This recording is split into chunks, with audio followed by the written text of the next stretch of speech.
Hurts this season, bro, 28th in pass attempts, only 45, only 270 some odd air yards, and only 5 attempts of 20 more yards. That's tied for 22nd. Can the Eagles keep winning with this strategy? Haven't we been here before? I have no idea. We're really going here again? This is a new level. They won a Super Bowl doing this. Not quite like this. Hold on. Against Green Bay, he threw for 131 yards in their first playoff win. Yes. The week after, against the Rams, he throws for 128, where Matthew Stafford was great. Now, in the next couple games he played, he had to throw more. They beat Baltimore last year with him throwing for less than 120 yards. Now, I get it. They're going to improve. He's not going to average 101 yards passing a game, but they just beat the Chiefs with them throwing it this way. Look, you want them to throw it down the field more because he has been dinking and dunking more than ever. But throw it down the field more, especially they got the weapons to do it. And also you want to get Saquon going more. Yes. Saquon's a big difference. He's averaging less than 4 yards a carry. Teams are stacking the box. I think if they throw downfield more, that'll open things up for the run game. And I don't expect them to stay this way. But this, remember, 2023, was it? The year of the supernatural funk. Yes.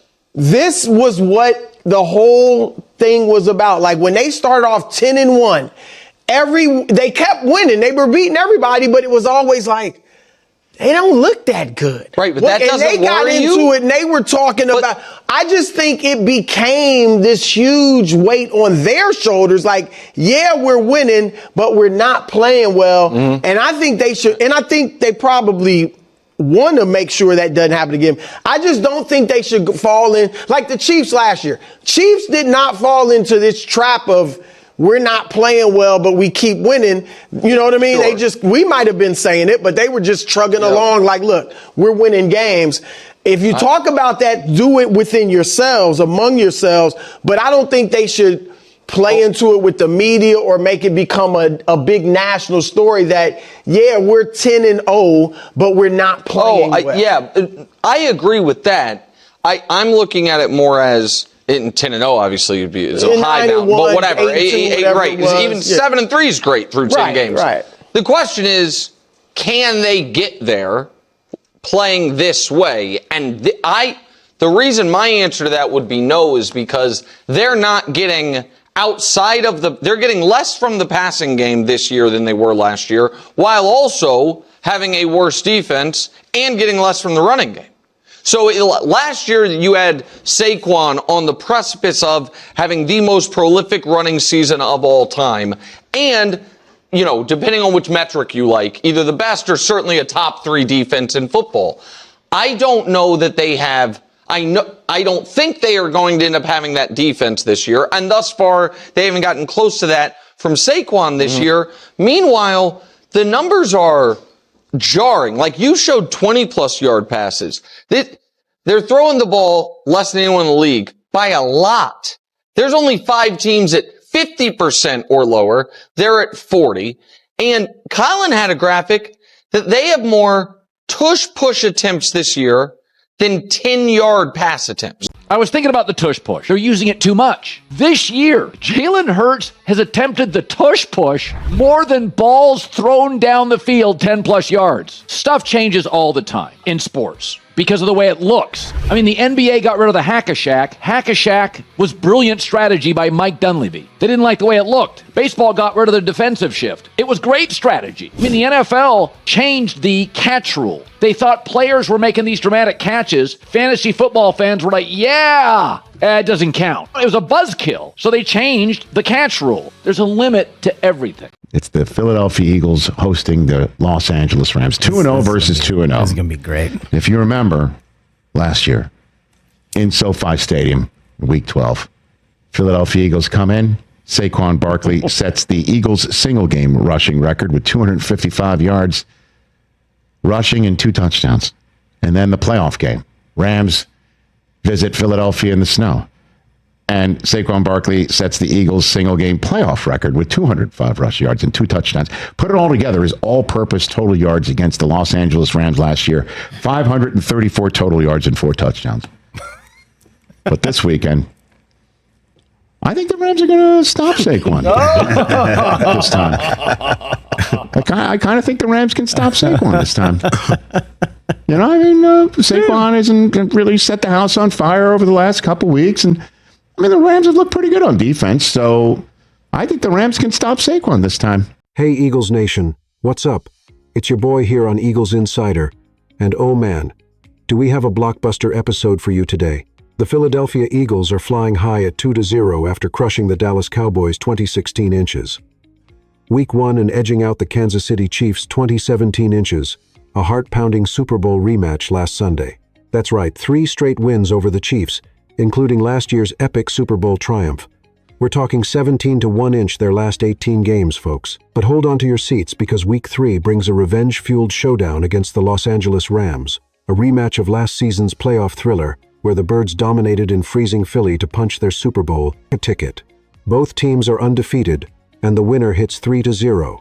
Will injuries derail the Eagles? Can Jalen Hurts unleash his underrated deep ball? And what's this about Jordan Mailata wanting jail time for critics? Stick around, this is going to be intense. But first, let's break down the injury drama that's got everyone buzzing. All right, Eagles fans, let's get real this. Week 3 clash could be a playoff preview, but injuries are lurking like a storm cloud over Philly. The latest injury report is out, and it's got some heavy hitters. Star tight end Dallas Goedert and defensive tackle Jalen Carter are both limited in practice. Goedert, who sprained his knee on opening night against the Cowboys, sat out the Chiefs game entirely. Remember, he led the team in Week 1 with 7 targets and 7 catches. That's a massive red zone weapon for Jalen Hurts. Without him, the offense misses that big body threat. Carter, meanwhile, is nursing a shoulder issue, but balled out in his return against KC. 2 tackles, 1 tackle for loss, and 3 QB hits. That spitting incident with Dak Prescott in Week 1 nearly cost them. But they gutted out a 4-point win. Backup QB Tanner McKee is limited with a thumb injury, and rookie RB Will Shipley didn't practice at all due to an oblique strain. These aren't season killers, but with the Rams coming in hot at 2-0, the Eagles need full strength to dominate. Goedert's pushing to play, per reports, which could be a game changer. Fans, this adds serious drama. Will the Birds be at 100%? Speaking of Hurts, Coach Sirianni just dropped some fire about his QB's hidden superpower. Listen up, because Eagles head coach Nick Sirianni is fed up with the nitpicking on Jalen Hurts, and he's got receipts. After that gritty 20-17 win over the Chiefs where Hurts went 1-5 of 2-2 for just 101 yards, but sealed it with a 1-yard TD plunge and a laser 28-yard deep ball to Devonta Smith, Sirianni went off. I think Jalen Hurts is one of the best deep ball throwers in the NFL, and people don't talk about that enough, he said. He shouted out clutch moments like last year's 4th down bombs. Against the Browns in the 4-minute drill, the Giants on 4th down, even the Super Bowl play that got called back.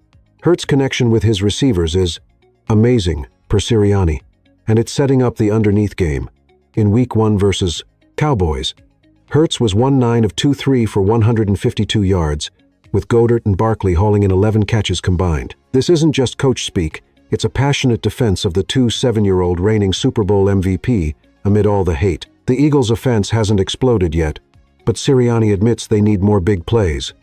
Emotional stuff, right? But the drama doesn't stop there. Wait till you hear what Jordan Mailata said about the infamous Tush push.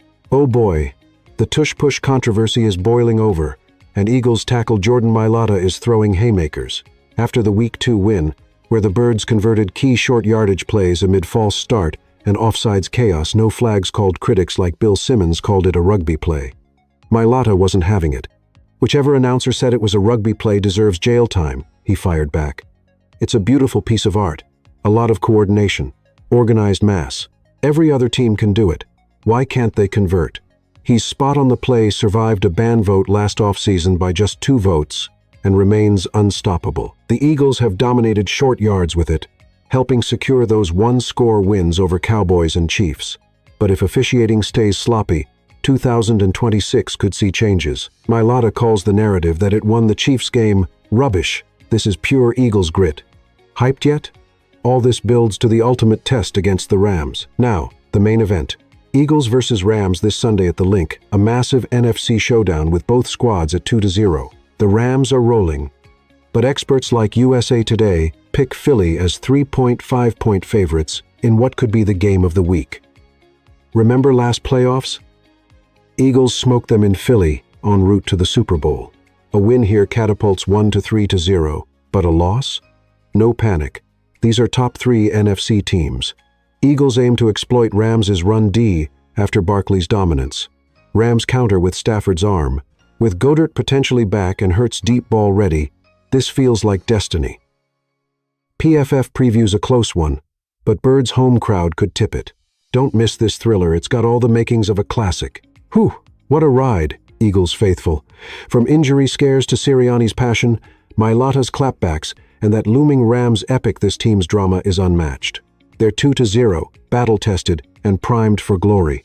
Hit like, subscribe, and drop your predictions below who wins Sunday. Fly Eagles. Fly, see you after the game.